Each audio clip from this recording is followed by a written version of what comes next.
It's my great pleasure to kick off our postgraduate lecture series. Our first speaker is Dr. Ashley Mansell. Now, Ash tells me he's going to go nice and slow and gentle with you for a nice introduction to the toll-like receptors. He has been in the thick of it since doing his PhD with Luke O'Neill in Ireland. Luke O'Neill is probably the father of toll-like receptors. And since a stellar PhD... That would be the illegitimate father. He came back to Australia and started his own lab at the Monash Institute of Medical Research. And it's my pleasure to hand it over to you, Ashley. Thanks, Sandra, for that introduction. I still don't really know what I work on half the time, which according to the NHMRC is pretty much about the strength of things. So thanks for having us along here today. I understand this is meant to be a basic talk aimed at the honours students and early PhDs and that sort of thing, to give a bit of a background really. And it's going to be a very vague background in the TLRs. We're not going to go into too much sort of heavy detail here because I don't read enough of the literature to really be able to do that. It's really to give you sort of a bit of a grasp of the TLRs. As this is the first one, and I don't really know how you want to run this sort of scheme, one of the things we can do today is if you want to ask a question early on, or you want to ask a question, just put your hand up and we can break into it and do it that way. I'm quite happy to do it that way because I may be going too fast, which I've been accused of before, or too slow, or not covering something, you want to clarify something, please feel free to jump in. Except for you, John Silk, you can't jump in, you're out. It's as simple as that. Okay, so what are we talking about? Well, of course, TLRs are the centre of the universe. They control everything we do. They're the centre of my universe.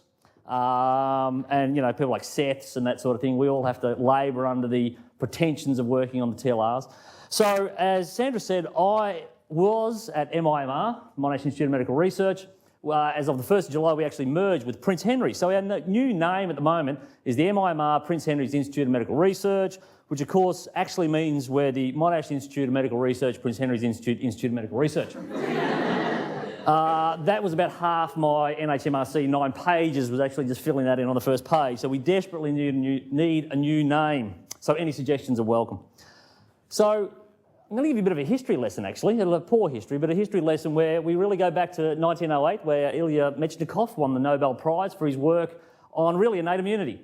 It was a long gap between medals in that regard, but in his Nobel Prize speech, he actually mentions endotoxins, so we're talking LPS and these sort of things, nucleic acids as activators of phagocytosis. And without these factors, you didn't get phagocytosis and then you didn't get immunity. And of course, he said that the pre-treatment of patients before surgery with nucleic acids and endotoxins induced inflammation, but this was beneficial, that the people got less infections afterwards, they had better outcomes. And of course, there was the whole concept of the Coley inductions here, the Coley treatments in cancer, the idea of inducing inflammation to give you a better a better outcome from the possibilities of infection and the follow-ups. And of course, his grand claim, of course, was that no phagocytosis, you had no acquired immunity. And this really feeds into now, of course, what we know about the TLRs and their role in maturing the adaptive immune response. There was a bit of a gap, just a few years between 1908 and 1989, where really the seminal discovery, or the seminal, I suppose you might say, description was by Charles Janeway, who of course everyone's familiar with from years of immunology textbooks and this sort of thing. And he made, at a Cold Springs Harmer symposia, he made the claim, of course, that the most likely possibility is that primitive effector cells, I don't know if the word primitive is the one we want to use, but I suppose that's how things like macrophages and that were seen, bear receptors that allow recognition of certain pathogen-associated molecular patterns that are not found in the host. So of course this opened up a whole new world, and of course we still use these terms. Things like PAMs, pathogen-associated molecular patterns. I term these receptors pattern recognition receptors. And this really was the breakthrough because it made people start consider the concept that things like macrophages, these things that really just engulfed bacteria and the likes, and really that was their job and then present, actually may have another role, and that was to actually recognise these PAMPs, these danger signals coming from pathogen infection, and elicit an immune response and drive the whole process. So of course, he's kicked this off in 1989. I suppose the next concept to come through was Polly Matzinger, who described, of course, the idea of the danger hypothesis. And this was that the immune system detects not only foreign danger signals, through these PAMPs, of course, as we're now calling them, but also they recognised endogenous danger signals. So this sort of unified the concept that it wasn't just a foreign antigen that was actually causing inflammation in the host that was being detected by the innate immune system. It was both endogenous self and non-self that could drive these processes. And of course, if anyone was going to know anything about, a host danger signal, it would be polymatsica, because of course, apparently she worked at time also during her grad years as a Playboy bunny. And I'm sure she recognised and had to fight off many a danger signal during her years there. Another, I suppose, what I'd almost say is an underappreciated observation was by Nick Gay and Fiona Keith in 1991. So this is sort of in between, I suppose you might say, Charles Janeway and Polly Matzinger's observations. And they wrote a little observation or a commentary piece in Nature describing this association or this homology between the cytoplasmic domain of the Drosophila toll protein, which of course the toll protein in Drosophila, excuse me, was involved in dorsoventral patterning in the fly, and the IL-1 receptor in mammals. Now, of course, the whole question here was, why is this? Why is a protein or a receptor that's involved in dorsoventral patterning in a fly got something to do with a pyrogenic cytokine receptor in mammals? There was no clear link between the two. But it was a very interesting observation. Of course, it led to the description of this TER domain, this toll IL-1 receptor domain that was common to both of these proteins. But of course, the really big leap forward, or one of the bigger leaps forward, of course, was that the toll dorsoventral patterning receptor was then found by Jules Hoffman and Bruno Lemaitre to be involved actually in the antifungal response in the fly. So suddenly it went from being a dorsoventral patterning receptor to a central role in the antifungal response in the fly. And this suddenly, sort of suggested to people, well, hang on, here's this association between then the IL-1 receptor, the TER domain, and of course the toll antifungal response. And of course, the massive leap forward really came from, again, Charles Janeway and Ruslan Medzitov, who in 1997 described the first human homolog toll, which they called human toll, which of course later on turned out to be TLR4. And effectively all they did was they took the TER domain again here and cloned it onto the CD4, so you got homotypic dimerization of the extracellular domain, and this then drove through the TER domain activation of NF-kappa B and presentation or upregulation of CD80 and 86. And really that was the massive leap. Suddenly we had something that was involved in inflammation that was a human toll that could drive this whole process. And of course that got everyone then looking for more and more TLRs. And they started to drive out. And I suppose, as I said before, the central theme for these tolls, or the TLRs, is that TER domain that sits down in the cytoplasmic domain. And this is just a crystal structure of TLR1 in 2000 by Tong's group in the States. And they found that with these TER domains, there was a common theme amongst them, which we call the BB loop. And effectively, the TER can be thought of as a fist with a thumb sticking out from it. And the critical breakthrough, and this is how the whole TER and the TLRs and the receptors signal. They build these oligomeric structures by homotypic dimerization or oligomerization of these TER domains, and they fit together effectively like Lego blocks. And you can build this signalling complex that initiates then downstream signalling. And Bruce Boiler's lab published in 1998 the critical observation that the C3H-HEJ mice, that are hypo-responsive to LPS, have been known for over 25, 30 years, had a point mutation at the base of that thumb aspect of the TER domain. And you can really think of that thumb as like Viagra. That proline at the base of that thumb is like Viagra. Because if you lose that proline, there's no action going on and there's nothing happening downstairs. So that mutation made in any TER domain ablates downstream signalling and you lose all function, which of course we all know there's nasal spray for and that sort of thing. But anyway, another massive discovery, of course, was again by Ruslan Medzitov, who then described actually that without TLRs, you get no adaptive immunity. You get no maturation of the adaptive immunity. So when he took MIT88 deficient mice, which are central signalling mediator of the TLRs, and we'll get to that shortly, you lose the ability to mature the adaptive immune response. This suddenly made everyone sit up and take notice, because this wasn't just an innate immune, rubbishy little, pissant sort of thing happening anymore. This suddenly had a reason for why CPG matures B cells and why you need innate immunity or you need phagocytosis, according to Mechnikov, to actually get maturation of that adaptive immune response. And so the whole world sort of took off from this point, because by, I think this is 2002, we knew there was 4.5 TLRs. The human genome was rolling out. They had TLR 1, 2, 3, 4. We knew that LPS activated TLR4. We had half of TLR5. Everyone was talking about with the human genome there could be up to 26 of these things, and they worked in a combinatorial style to sort of recognise all these things. But there's not. Oh, that's big line. So what we do know now, though, of course, we have this whole family of these pattern recognition receptors. So Charlie Janeway, all those years ago, was right on the money. We know there's not just TLRs now that recognise these danger signals, these endogenous and foreign danger signals, but we also have the RIG-Is, the retinoic acid inducible genes, like receptors. There's 3 in that family. They recognise predominantly viral products, RNA, and then of course we have the nods, which I think Kate Schroeder's speaking about in 2 weeks, next week, something like that, so I won't step on Kate's parade. And of course the nods now really work in synergy, you might think, say, with the TLRs to initiate inflammatory responses, because our idea, concept now, I suppose you might say, is that some nods are primary recognition responders and they induce inflammation, but you also have things like the NELPs or the NLRs, and they require TLR activation to prime the system, and then you get the NLRs to drive the inflammation. So really, again, you can think of all these PRRs acting in a synergistic, orchestrated type response mechanism to derive the optimal immune response. And really that's the whole process that I'll get to towards the end of the day. These things don't act in a singular fashion. You always have to consider the concept that bacteria and viruses have multiple ligands for TLRs and for RIGs and for nods. And the immune process works in a homogenic sort of fashion to elicit the optimal response. And the problems arise, of course, when that optimal response is deregulated in some shape, way or fashion.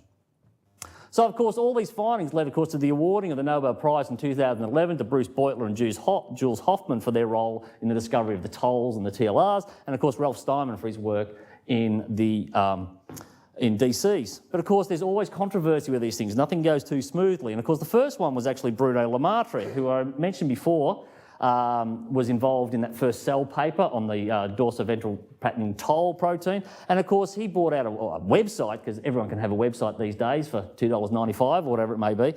And he was quite scathing on this, saying that Jules never provided any ideas for my project. That's fairly explicit. You're not getting confused there, are you? Being very far from the realities of experimental bench work. In fact, Jules' time was mainly devoted to lab organisation and communication. He goes on later to say that his greatest skill was in working the American immunology group into believing that he was the greatest thing since sliced bread. And of course, he said he helped write the papers. Well, he's got to do something in his spare time, I suppose. And his classic one was, he did not show an interest in my work.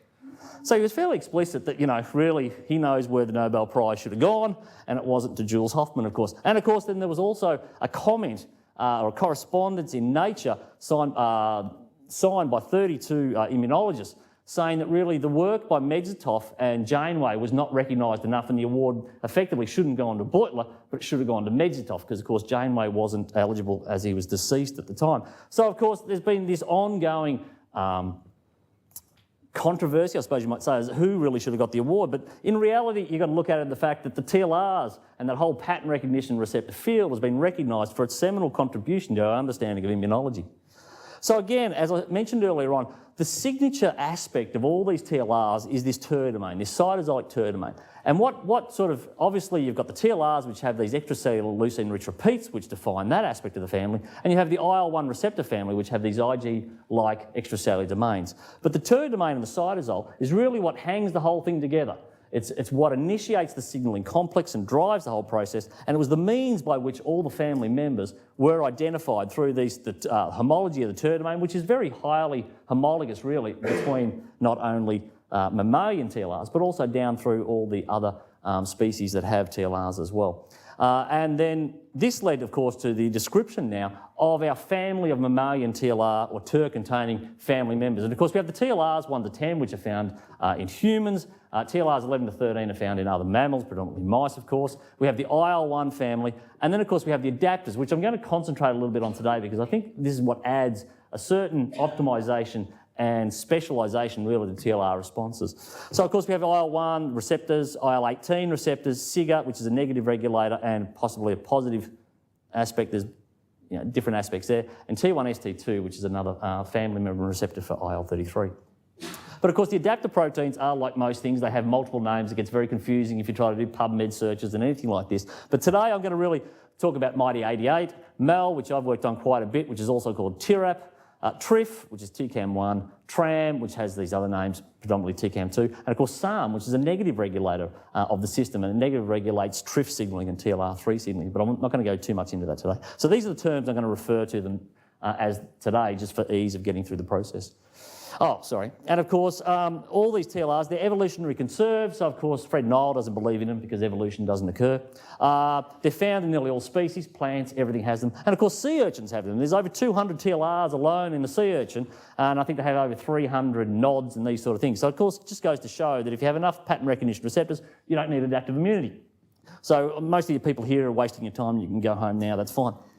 So, where are TLRs found, where they express this sort of thing? Well, they're found, as you would expect, where they would detect their ligands. And that's predominantly, we have these TLR, I suppose you might say one subgroup, which is TLR 1, 2, 6. They work in a heterodimeric fashion. TLR 5, which recognises flagellin. TLR 10, which is thought to act a bit synergistically with TLR 2 in the like here to recognise lipopeptides. And TLR 4. Now these TLRs predominantly recognise the extracellular matrix proteins or lipoproteins and the like of bacteria. So they're found on the extracellular domain, plasma membrane domain, and they sample effectively the serum as it flows past, trying to detect any issues like LPS floating by and to respond accordingly. We have our other subgroup of TLRs, which TLR 3, 7, 8, and 9, and they're endosomally localised and they recognise nucleic acids. This is a bit of an important point because I'll get to it a little bit later on the recognition of ligands by TLRs and how they might go about it and that specificity between the two.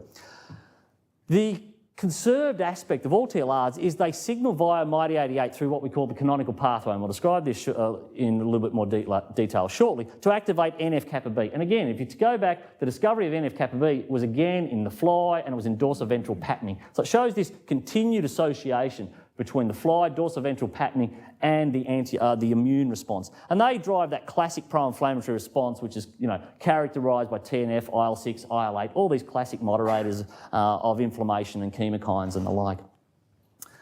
So TLR ligands, look, I stole this from a paper. I'm not even going to bother trying to make a table like this. There are hundreds of TLR ligands. I wouldn't even bother trying to list them all down here. This is just a sample, you might say, of them. They basically recognise components of bacterial membranes, viral replicative motifs like single-stranded RNA, all these sort of aspects that would suggest danger. The endogenous ligands they recognise are components of, I've got to try to find them, it's a bit confusing when it's this big a list.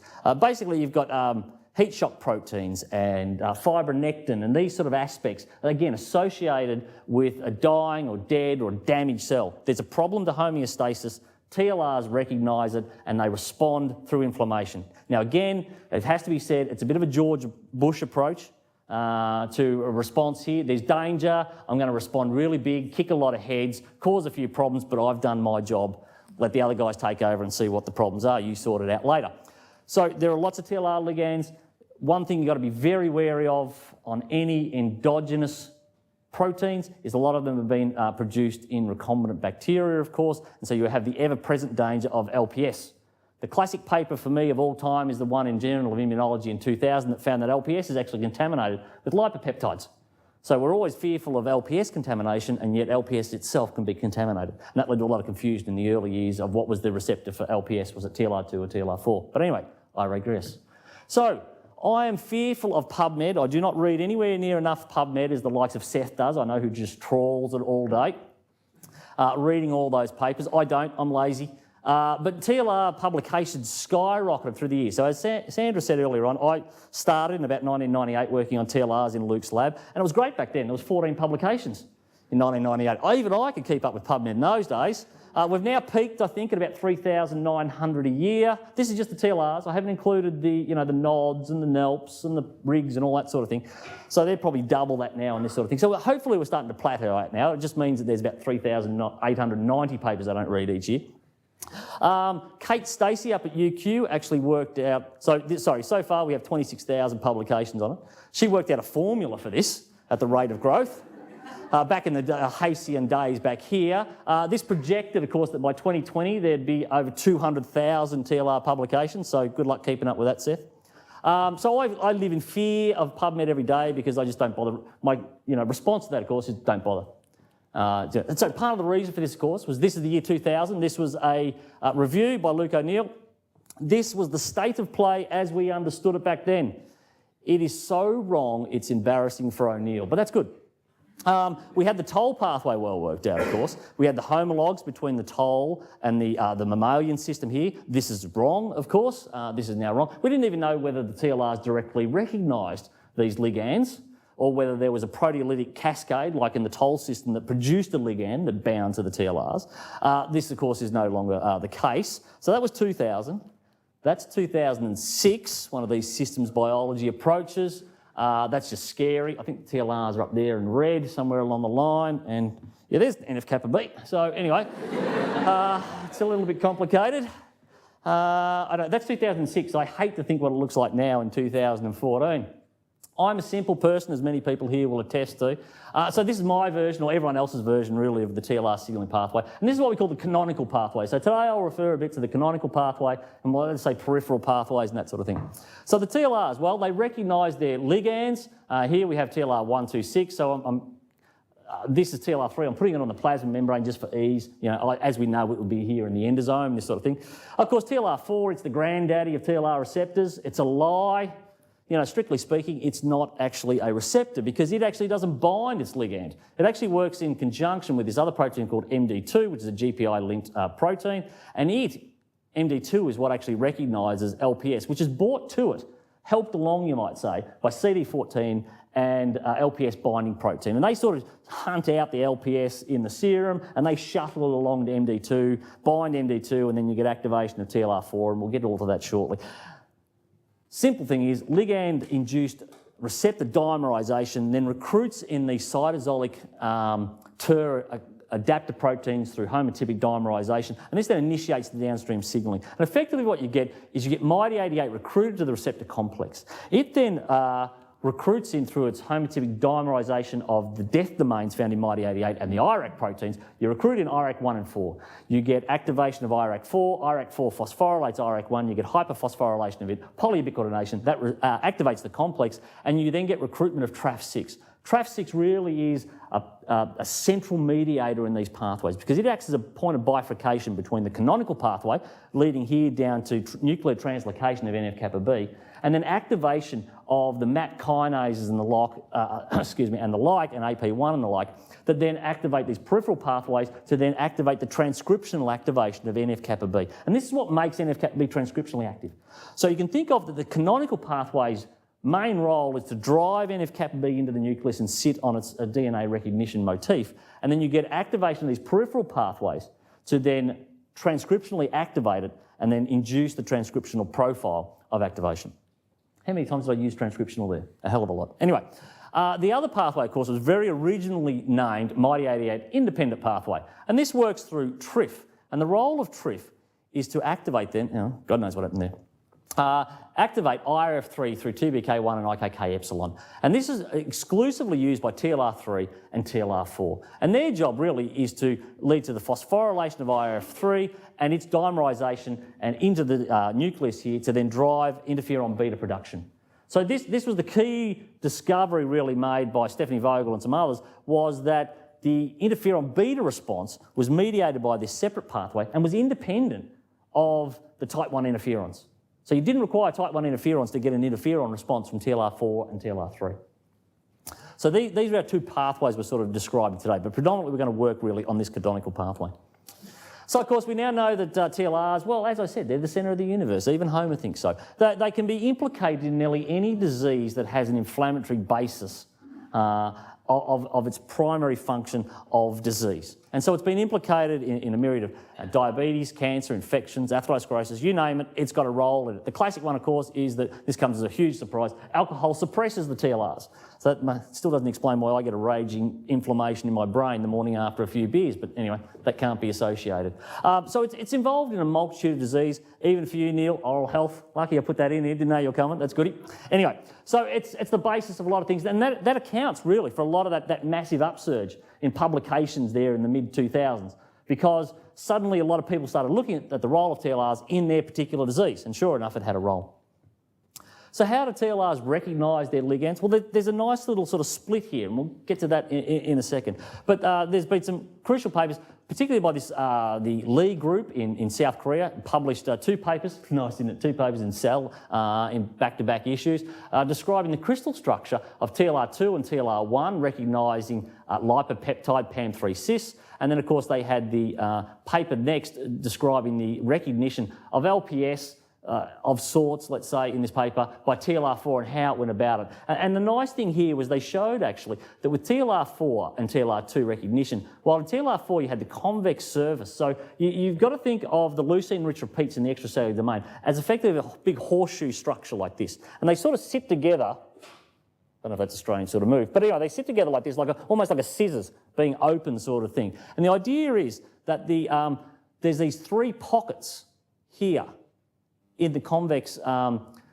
aspect of the horseshoe like leucine-rich repeats. And the acyl chains here sit down into that. And the idea then is that bringing together of that, the extracellular domain, brings the cytosolic TER domains together. And I'll show you a nice little experiment like Eliza did to show that in a second. The other one, of course, is that TLR4, again, not a true receptor, binds actually MD2 in the concave aspect of the leucine-rich repeat, in the horseshoe again. And this brings LPS into it. And this then brings, again, the TER domains into association and to organise then that cytosolic signalling platform, you might say. The other side of that, and this is where we get to the sort of the endosomal. So these are the plasma membrane recognitions, the endosomal recognition of TLRs. The first one described was TLR3. And again, instead of having these pockets that the ligand seems to fit into, they have these positive patches on them. And the idea with those, you can see here with TLR3, this is in 2005, there's 2 papers in PNAS and Science describing this. And the idea is that the RNA lays across the 2 horseshoes, across these patches, and that's what then brings the complex together. So again, it's like the scissors close somewhat and bring the cytosolic domains into association. And of course, last year we had the description of the crystal structure of TLR8, again, another endosomal TLR. And the difference with the TLR8 is actually its horseshoe of leucine-rich repeats is much longer, and it actually completes the circle. It's almost like a complete circle of leucine-rich repeats. But again, you've got this positive patch that the ligand binds into.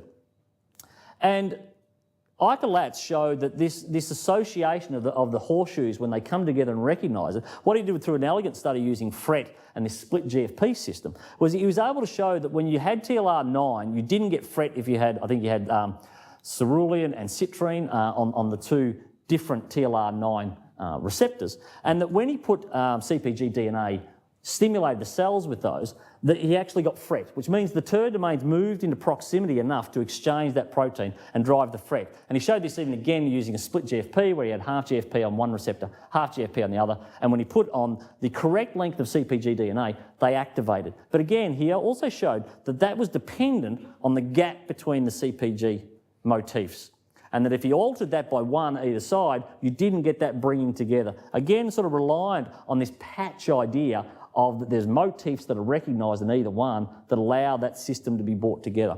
And I suppose the aspect of it is this low pH, or the dropping of the pH in the endocytic vesicle. And I think the idea here is that the ligands, so while extracellular domain ligands are recognised through, I suppose, that classic lock and key type fitting in aspect to drive the dimerisation of the receptors, in the endosome, you don't require that. What you require is a change of the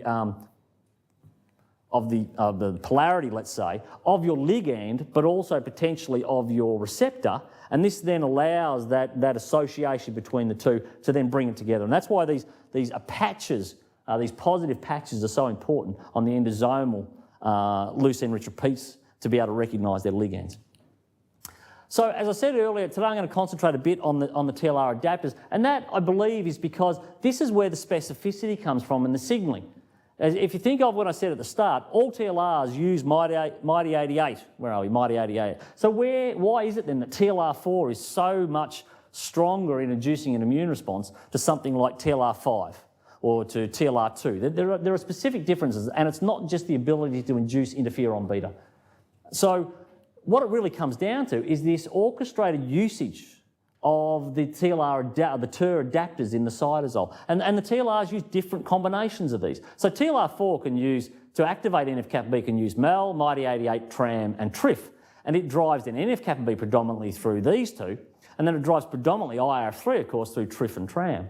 Whereas TLR2 requires MEL and MIT88. So there's your two predominantly bacterial recognition receptors using MEL and MIT88, whereas the others, TLR5, which recognises flagellin, and these endosomal TLRs, 7 and 8, I tend to group them together because there's a bit of sort of switching, I suppose you might say, between mouse and human and the requirements for TLR7 and 8.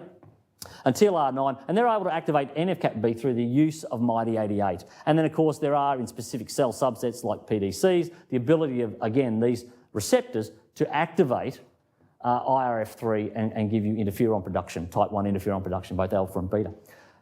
The one thing I would stress to everyone about TLR, the adapter usage and their requirements by TLRs is never forget that MIT88 is also used by IL-1. I come across this a lot of times. People use a MIT88 knockout mice and they say, we put this disease, or we did whatever we did, and we used MIT88, we got no response, therefore it's a TLR-mediated disease.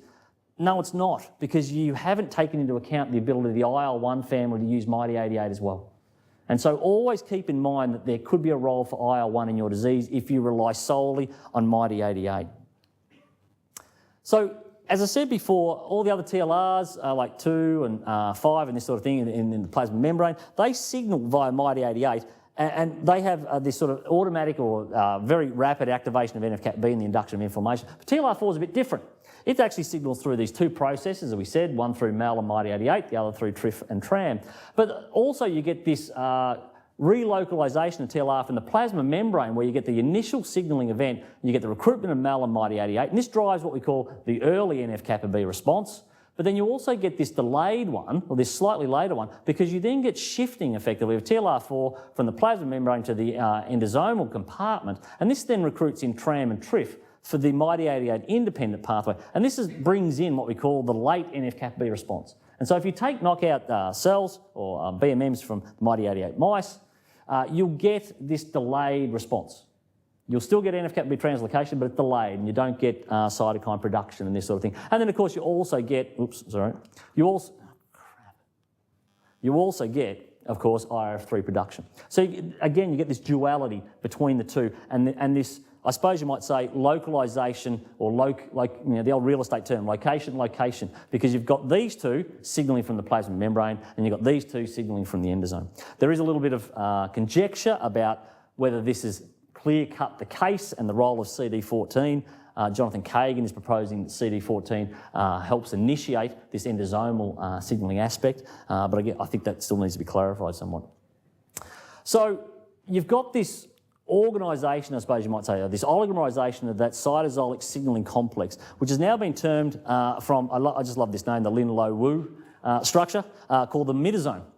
And this is this sort of oligomeric organisation of MIT88 into this sort of signalling complex along with IRAK4, and in this case they used IRAK2, which I think is a little bit interesting because IRAK2 is meant to be a transcriptionally regulated gene. But anyway, they found that you get this oligomeric hexagonal sort of arrangement of MIT88 and IRAK4 into the signalling complex, which is then recruited up to the cytosolic TER domain of your TLR, and this then initiates, of course, this oligomeric signalling complex. So again, we have to get away from this sort of idea of thinking of one receptor, one MIT88, one IRAK4 signalling sort of thing. It's really, it's been shown that you get these sort of oligomerization of TLRs on the plasma membrane, and you're getting massive sort of formation of a really big signalling complex at the plasma membrane to drive these processes. So I think what's really starting to give us some insights now into the role of TLRs is SNPs, human SNPs, and what they're sort of telling us. Because, of course, a lot of the studies that have been carried out in the TLR field have all been done with total knockout mice. And really, it's a bit of a sledgehammer approach to looking at your issue here, whereas SNPs, I think, are now giving us a bit of an insight into the subtleties of what's going on with these processes. And so this is, I haven't bothered about the TLR. There's lots of SNPs in the extracellular domains of TLRs and this sort of thing. I've sort of concentrated a bit on the TER adapters. And, there is this somatic mutation actually in MYD88, this leucine one, which induces an increased incidence of cancers. There's a couple of non-Hodgkin's lymphoma and this sort of thing. And effectively, this somatic mutation almost makes MYD88 constitutively active, so it's driving inflammation in this process. But again, it's not a SNP, it's a somatic mutation. There is a SNP of MYD88 which actually truncates the production of MYD88. Oh, sorry, that's up the top. I misread that one. And this stop codon in the SNP then produces a truncated version of MYD88, and so you don't get signalling. And these people have increased susceptibility to pyrogenic bacterial infections. So again, you're susceptible because you're not eliciting a TLR response. The interesting thing about these particular patients, and also these IRAK4 patients, which have a similar aspect that they get a truncated protein, is that they are highly susceptible up until about the age of, I think, 7 or something like that. There's only a few patients of this. But if they survive through that, and only patients in the Western world who sort of have the advantage, I suppose you might say, of modern medicine to help them through, if they can survive through that, they appear to lead a semi-normal life. They're not as susceptible anymore. So it would suggest that there's enough of a signal or whatever it is getting through that people can develop an immune response or an adaptive immune cohort to be able to fight off future infections. But again, they need the help of modern medicine to sort of help them get that far. There's SNPs in TLR3, UNC93B, which helps sort of shuttle proteins like TLR9 and the like to the endosomal compartment. And TRAF3 mutations, they have increased susceptibility to viral infections. TRIF has a SNP which increases susceptibility again to the viral infections. But the one we're sort of really interested in, and it's received quite a bit of sort of work from Luke O'Neill and the like, is these SNPs in MEL called the S180L, which has been found to be protective in a host of rather damaging diseases. And some diseases, of course, you wouldn't associate with TLR responses, particularly since things like TLRs aren't meant to be involved in lupus.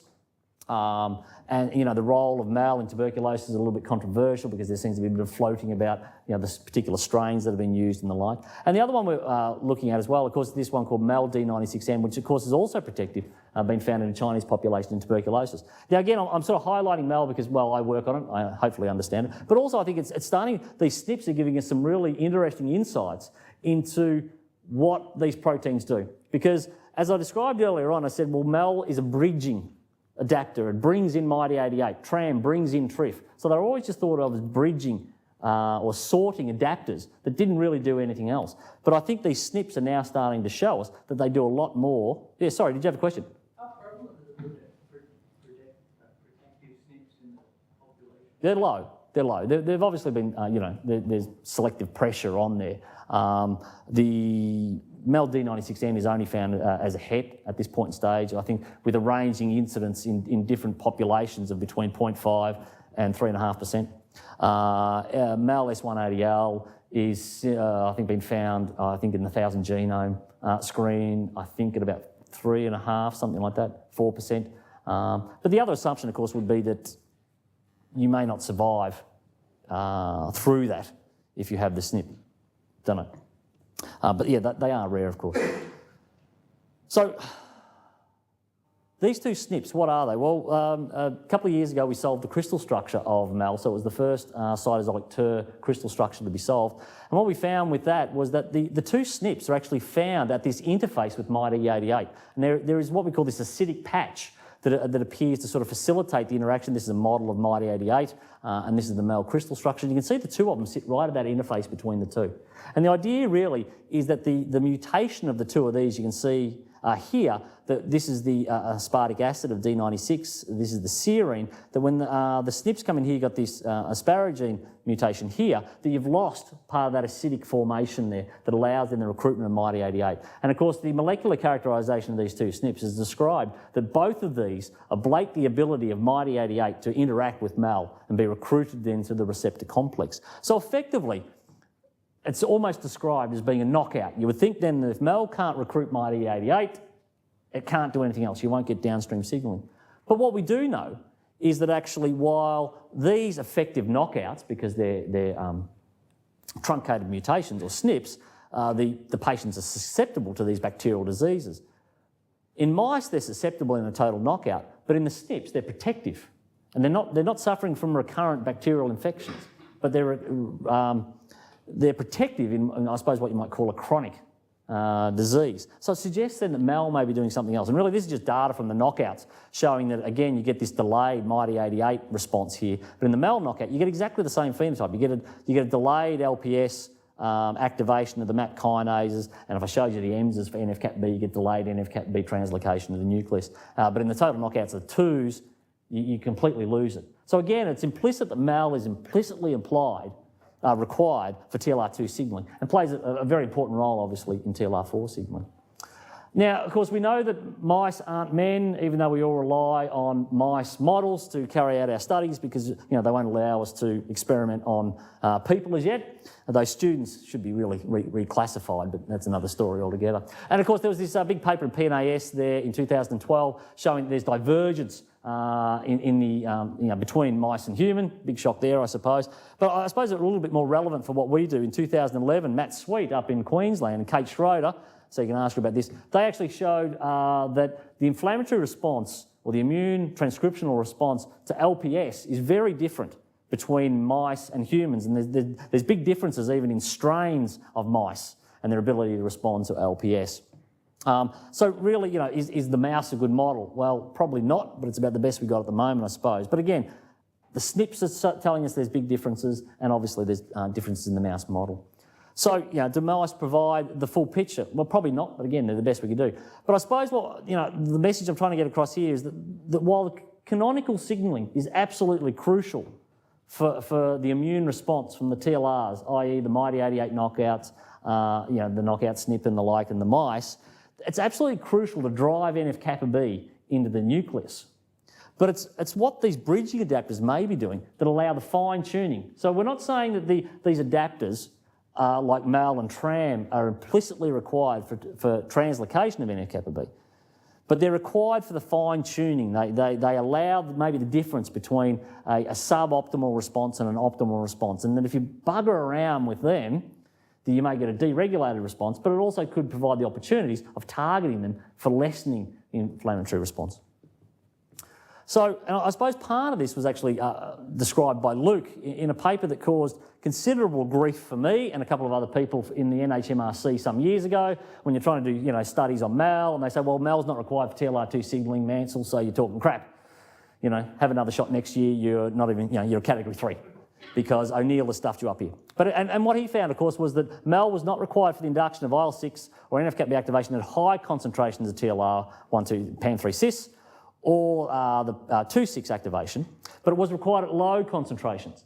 And I suppose, so it didn't say that MEL wasn't required, so his title was a lie, bastard. But what he said was true, because I suppose in the crystal structure, and I'll show you this in a minute, we believe the role of MEL is actually to sensitise the TLR2 and TLR4 to the response. And the idea is that they lock MIT88 onto the complex, into the signalling complex, and we'll get to that in a second. I'm going to digress here for a minute. I thought I wouldn't show any data, but I'm going to show this. This is unpublished. This is some studies we've just done. We've now generated, actually, the MEL D96N SNP mice, and they're showing us some really interesting stuff because, as I said there before, I think the role of MEL is to not only bring MIT88 to the complex, but it's to fine-tune the whole immune response. And what we found was when we took the BMMs from these mice and we stimulated them, this is LPS, we don't ablate the response in these mice because theoretically, remember, we've got a MIT88 effective mutant there, so it shouldn't recruit MIT88 effectively, but we still get an immune response, but it's about 50%. So it's knocked the edges, let's say, off that LPS response. And again, we see that for IL-6, TNF, we see it for RANTES, we see it for a few other cytokines as well. But we don't see it for interferon beta, so it's not affecting the independent pathway. So it's very specific for that MIT88 canonical pathway or the MEL-mediated signalling. Interestingly, with this, the MEL S180L, we don't see that same response. So again, there's a little subtle difference between the two SNPs. Why is that occurring? We don't really know. The important thing, I suppose you might say, is that these mice are refractive to LPS-induced lethality. We can't kill them. Well, we can if we try hard enough, but of course, we're not allowed to kill mice in Australia. It's all, they're all sacrificed at that last, when they get crook, because death is not an endpoint. But of course, when we give the mice, I think this is 10 micrograms per keg of mice, again, our MEL D96N mice here are protected, whereas the wild-type mice die sort of within 16, 20 hours So they're being protected. So again, it suggests that, and I must say, these mice look crook. Don't get me wrong here. They're not just jogging around, singing "Oh, we're from Tigerland," happy little mice in the cage there. Well, we're not happy little Tigerlanders now, but anyway. They still get crook, but they don't die. So again, it suggests that Mal is involved in that final step that pushes things too far. And that if you can knock the edges off it, you might be able to protect the mice. The really interesting thing is we have no effect on TLR2. So again, a bit like what O'Neill was saying there, even at low doses, the SNP had no effect on the TLR2 responses. And again, I can't explain that at this point in stage, but it shows that interesting paradigm between what a knockout mouse is showing us and what a SNP mouse is showing us with a single point mutation. So again, it gets back to that point. Your knockout will tell you a lot of information, but it may not tell you the subtleties of what's going on. And there are other aspects of, we now know that Mal is involved in other processes as well.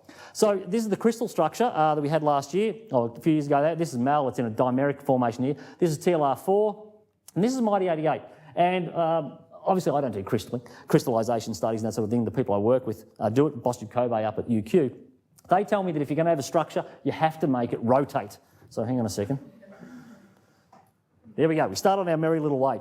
The idea the structure sort of gave us here, particularly in lieu of the studies that have been performed and that sort of thing, is we believe that MIT88 binds very poorly to TLR2 and TLR4. That that acidic patch on the proteins there is not very good for 2 and 4. It's better for the other TLRs like 5 and 9 and 7 and 8 and this sort of thing. But TLR4 and TLR2 need a bit of help. And they need MIT88 to come in here, and Mal binds TLR4 really, really well. And it binds in there like glue, but what it does is it stabilises MIT88 coming onto the complex, and it holds it there. So again, it suggests that if you can manipulate Mal, you may be able to manipulate how strongly or for how long MIT88 binds onto that receptor complex. So what does Mal do in this? Well, again, as I suppose I've been harping on about, we think Mal does more than just act as a sorting one. So of course, Mal recruits in MIT88, and this drives NF-κB and it drives inflammation in a really good sense.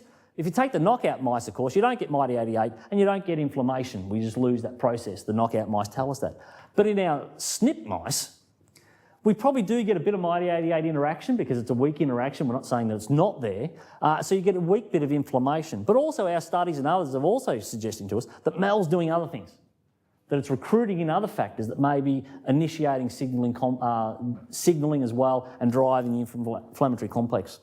So we know that Mal doesn't just do this. Ours and other studies have shown, of course, that now that Mal interacts with TRAF6 and it regulates ERK and JNK activation and P65 transactivation. It interacts with PI3 kinase and it's involved in phagocyte polarisation, its localisation within the cell, and this then can also be involved in targeting for degradation. PIP2 is required to localise it onto the plasma membrane. BTK phosphorylates it. We're able to show that BTK phosphorylates it and then targets it for degradation by SOX1, so again a means of negatively regulating the process. Sinead Miggin showed that it's cleaved by caspase-1 at D198. This could be an inhibitory effect. It's phosphorylated by IRAK1, interacts with and is phosphorylated by PKC. It's cleaved by calpain as well. And this is obviously, cellular specific. Different cell types will probably have different functions. But of course, most of the work we do tends to be in macrophages. And of course, it's also been suggested to interact with RAGE. Now that's a bit interesting because of course, Mal shouldn't interact with something that's not a TLR, particularly not TLR2 and 4, but it's been suggested that it may have interaction properties with other factors. So again, it's suggesting that Mal is not simply just a sorting protein. So what does Mal do? Well, again, this is a very simple diagram because I don't know how to use, processes. So Mal is localised to the plasma membrane through this PIP2 activation. Let's say this is 2 and 4 activation. It then recruits in MIT88, drives the canonical pathway, of course, MIT88 canonical pathway, drives NF-κB into the nucleus. Then through its interaction with TRAF6, it appears to then regulate phosphorylation of the P65 subunit in NF-κB. And this makes it transcriptionally active, and this is when you get your inflammation. So if you take away the transactivation, you don't get the inflammatory response. The interesting thing, though, is then that Mal appears to become phosphorylated. This targets it for SOX1-mediated degradation. And of course, it then degrades, and this probably then destabilises the interaction with MIT88 with the signalling complex. And probably dissociates. And this is how you then probably negatively regulate TLR2 and TLR4 signalling. So again, this suggests there's a very highly regulated process that MEL goes through to play its role in the signalling. A little bit more, you'd think, than is just associated with it being a sorting adapter. So, Tram, what does it do? Well, we know a bit less about Tram, of course. We know that it's required for TRIF signalling. Again, the knockout studies tell us this. And again, this is involved in canonical signalling for IF3 and NF-kappa B. But Tram also has a bit of a dark side to it as well. It's involved in mistrylation to localise it into the plasma membrane. You disrupt that mistrylation through phosphorylation and it dissociates and it floats away and it probably helps in endosomal localisation. But the interesting thing is it's also been associated with IL-1 and IL-18. It's been suggested to be a sorting protein for bringing MyD88 to these complexes as well. Again, suggesting that these adaptive proteins have roles outside of their traditional role in TLR4 signalling. And of course, we have unpublished data showing that TRAF6 interacts with Tram, just like it does with MEL, just like it does with TRIF, and this is involved in P38 activation and regulates cytokine production. So again, it suggests that Tram is involved in this fine-tuning of TLR inflammatory responses, more so than just acting as a bridging adapter in the whole process. So as we know, of course, inflammation is good, too much inflammation is bad. I'm going to show this figure simply because it's St. Patrick's Day, and this image is burned into my retina, so it might as well be burned into yours. And this is what the fellows at Trinity College Dublin get up to, obviously, on a slow day up in the Commons. This is Luke O'Neill, quite conveniently got that jacket there. My postdoc is traumatised by this photo because that was her PhD supervisor, that's her postdoc supervisor, and now she's working for me, so she's in real strife. God, they say funding is bad in Dublin. This is for a calendar to raise money, one of those sort of things. So hopefully the NHMRC never gets that bad that you have to see me naked on a calendar. Heaven forbid. Anyway, I'm running out of time, so I'll just quickly go through. Obviously, TLR activation is now a big therapeutic potential. A lot of biopharma companies interested in how we can use TLR activation and inhibition to give us better outcomes. And of course, a lot of TLR agonists are being used to drive processes, to supplement, I suppose you might say, inflammation where it's failed or to boost it. And of course, this is being used in cancers, again, going back to that Coley principle, but also as adjuvants, and then to sort of boost interferon responses when they haven't been good enough to clear a viral infection. The other side of that, of course, is targeting through antagonising TLR activation. And of course, two of the more advanced ones, I suppose you might say, was this eritorin, which was an inhibitor. It was meant to bind TLR4 and bind LPS and stop it activating TLR4. It got to phase 3 trials. It had no effect. There was no difference between septic shock patients and those given a placebo. The next one was TAC242. This was an inhibitor that was targeted to a cysteine on the cytosolic TER domain of TLR4. Again, it got to phase 2 and was terminated because it had no effect. There's now a new study starting up on a monoclonal antibody targeted at TLR4, the extracellular domain, of course, to be used in sepsis and acute and chronic inflammatory studies, and they're now recruiting for that. There are also Opsona in Dublin. They have a monoclonal antibody targeted against TLR2, and this appears to be being successful in very specific disease phenotypes of kidney and heart ischemia, reperfusion injury, and potentially RA. I think this may be progressing to phase 2 now. And of course, TLR9 agonists based around CPG, non-activating ones, are being used again for targeting lupus. And chloroquine is being used as a target to basically bugger up endosomal acidification aspects signalling for TLR7, 8, 9 and 3. And this is now in phase 2 and phase 3.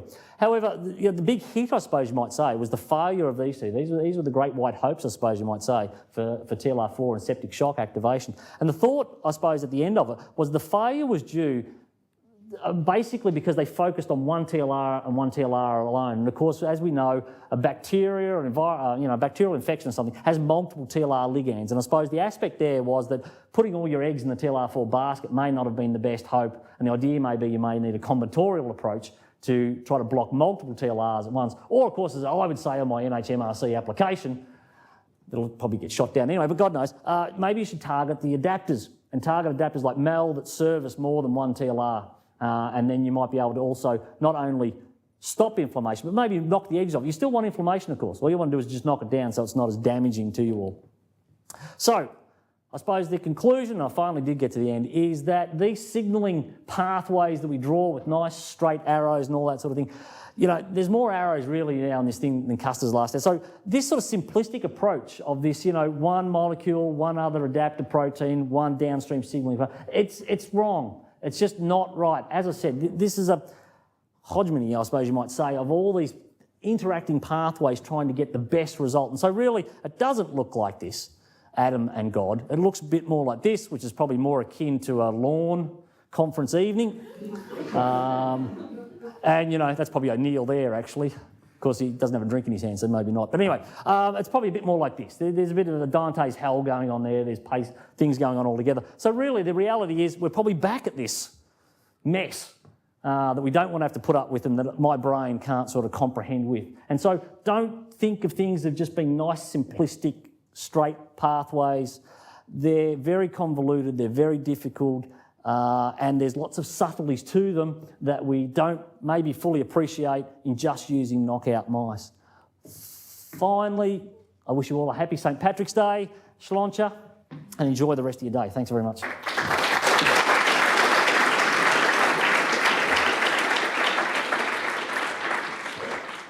I went overtime, didn't I, Sandra? As always. No, you're spot on. We have time for some questions, and I would like to strongly encourage our students and our honours students to put their hands up and ask questions. That sounds, yeah. Come on, so what do you behave in the front row? Those mutations that you're talking about, the SNPs, I can't remember whether there was 98 out of them that were beneficial. Yep. Are there any known, like, drawbacks to those SNPs as well? Like, they're beneficial in terms of... For the Melbourne ones, not that I'm aware of. Those people are not susceptible to, you know, recurrent bacterial infections, as far as we know, which you may expect if it was akin to the knockout mouse sort of thing. So, but with the Mighty 88 and the IRAC4, they are susceptible, but effectively they're a total knockout because they're a truncated protein.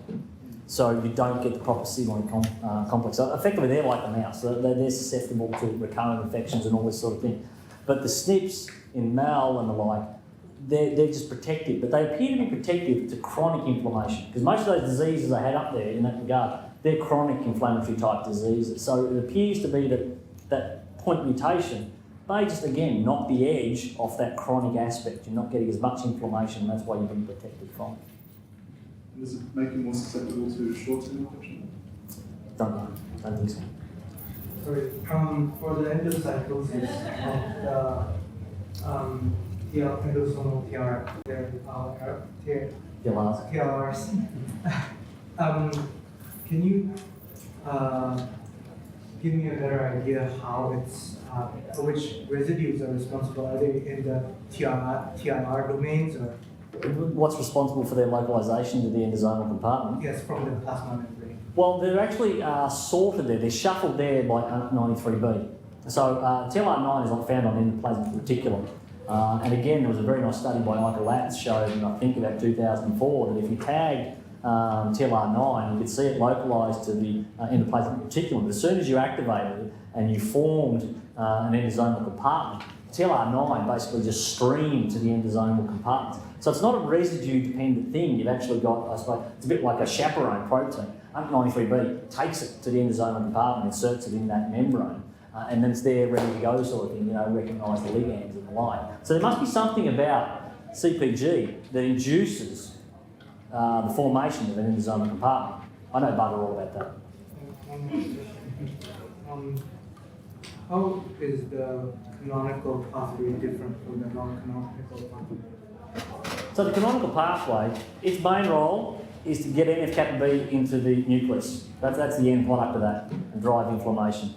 The non-canonical pathway, or you're talking IRF3, IRF3 is a separate pathway. The idea of that pathway is to get IRF3 in it, and it'll drive interferon. It'll drive interferon beta production, okay? Whereas NF-kappa B will drive other classic pro-inflammatory genes like TNF and IL-6 and IL-8.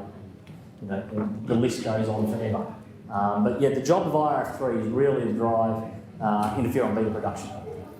Though it must be said with a bit of help from NF-kappa B, just to confuse the issue. What is it about TLR4 that allows it to continue signaling after its endocytosis as opposed to any of the other TLRs? That's That's a great question. And that's the big question. Why is it you have this aspect? Why is it the TLR4 goes effectively from two compartments, from a plasma membrane compartment to an endosomal compartment? And what stops that? Because, you know, we described that MEL effectively should stop the plasma membrane aspect, but what's stopping the Tram and TRIF signaling? You know, theoretically that should keep going. Because in my very limited knowledge, and Seth, there's a good chance I'm wrong here, they're not regulated. TRIF is regulated by some, but again, that's a transcriptional activation, and we're still a little bit unsure of how that's working cleanly. It appears to play more of a role, actually, in TLR3-mediated apoptosis. So, yeah, why is it the disintegration of the endosomal compartment? Does that fall apart? We don't know. I can't answer it with my limited knowledge. Has there been any work done with the MID88 knockouts or the MEL knockouts in the sepsis models? Does it completely sort of shield sepsis? Or, so I'm unaware of them, but what do you see? So in the septic models, MID88, septic shock models, totally protective. You don't get any death. MEL, totally protective. Totally protective. So you still get NF-κB translocation. So you take BMMs out of those mice and you hit them with LPS, you'll still get NF-κB going into the nucleus. Now that's thought to be obviously via the TRIF-dependent pathway and this sort of thing. And I suppose that speaks a lot to that whole aspect, that you need a coordinated approach. It's not simply just getting NF-κB into the nucleus is going to give you an inflammatory phenotype or, you know, drive inflammation. You need all these other factors working just right, you know, and getting everything there just at the right time. It appears to be that if you delay NF-κB getting into the nucleus, it's not going to become transcriptionally active. So obviously there's something else that's leading to that transcriptional activation that needs to be done, needs to get there at the right time. So it's a big juggling act. It's like that poor guy you see in Circus Oz that's got the chainsaw in one hand and the bowling ball in the other, and if he doesn't get it right, he's going to end up in a work cover act. Just follow up from that. Is it MID88 redundant in humans? Well, that's the aspect of that SNP. Those patients, they're highly susceptible up until about the age of 7. But if they survive that long with a lot of medical intervention, they do appear to be all right, which does suggest that they're redundant. But the suggestion there, I suppose, would be that those people may have developed enough adaptive immunity to survive, and they probably still get ill, they're just not as susceptible as they were in those first few years. Have you got any more questions? If not, I'd like to enjoy the